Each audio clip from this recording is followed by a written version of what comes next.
Welcome to The Explainer.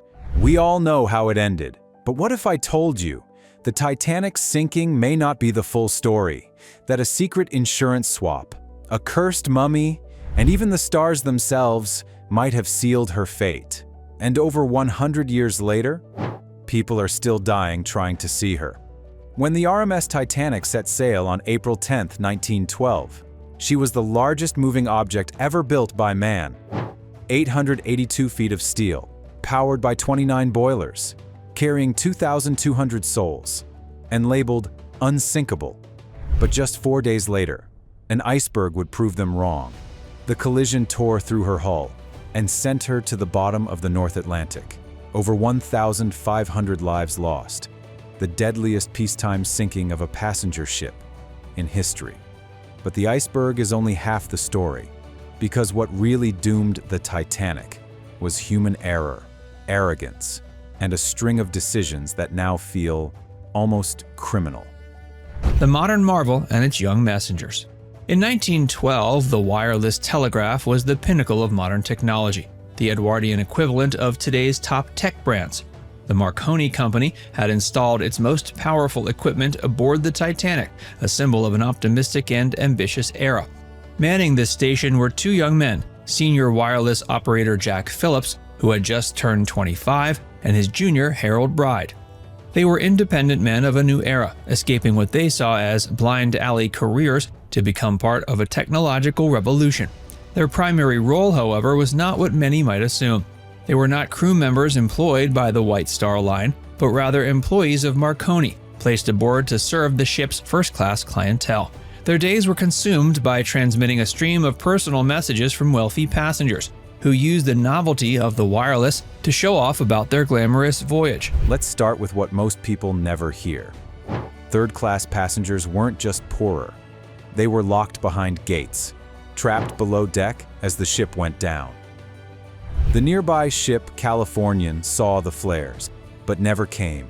Its wireless operator had gone to sleep. Only 20 lifeboats were on board, enough for just half the passengers.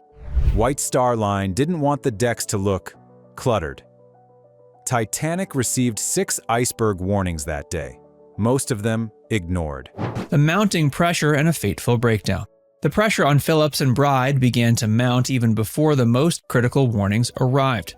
The day before the collision, the wireless equipment had broken down. Contrary to Marconi Company guidelines, which strictly forbade operators from attempting repairs themselves for fear of causing further damage, Phillips and Bride had spent most of the previous night painstakingly fixing the machine. Their successful repair was a double-edged sword. It brought the system back online, allowing them to resume their work, but it also created a significant backlog of passengers' messages that had accumulated during the outage. On the evening of April 14th, Jack Phillips was single-mindedly focused on clearing this mountain of telegrams.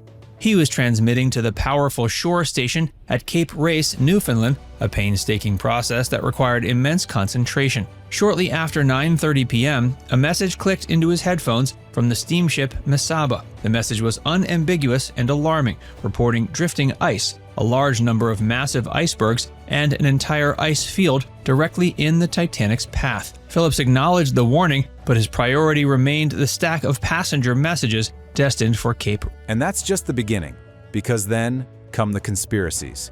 The Olympic switch theory suggests Titanic never sank, that her damaged sister ship, Olympic, was disguised and sunk for a massive insurance payout. Then there's the tale of the cursed mummy, said to have been secretly on board, bringing death to all who came near it. Or how about J.P. Morgan, the ship's powerful owner, who canceled his trip at the last minute, while several of his financial rivals died on board? And finally, the moon theory. A rare supermoon that night may have caused unusually high tides, shifting icebergs directly into Titanic's path. This wasn't just a disaster, it was a perfect storm of ambition, neglect, and myth. But here's what really makes Titanic eternal. In June 2023, more than a century after she sank, 5 men boarded a submersible to see the wreck for themselves. They never made it back. The Ocean Gate Titan imploded on its descent, killing everyone aboard. Even now, Titanic claims lives. So why does this ship still haunt us? Maybe it's the scale of the tragedy. Maybe it's the way the rich and the poor met the same cold fate. Or maybe it's because we see ourselves in it, in our belief that we're invincible, in our failure to listen, in our pursuit of glory at any cost. Titanic was more than a ship. It was a symbol, a warning, and somehow, more than a century later, we still keep going back.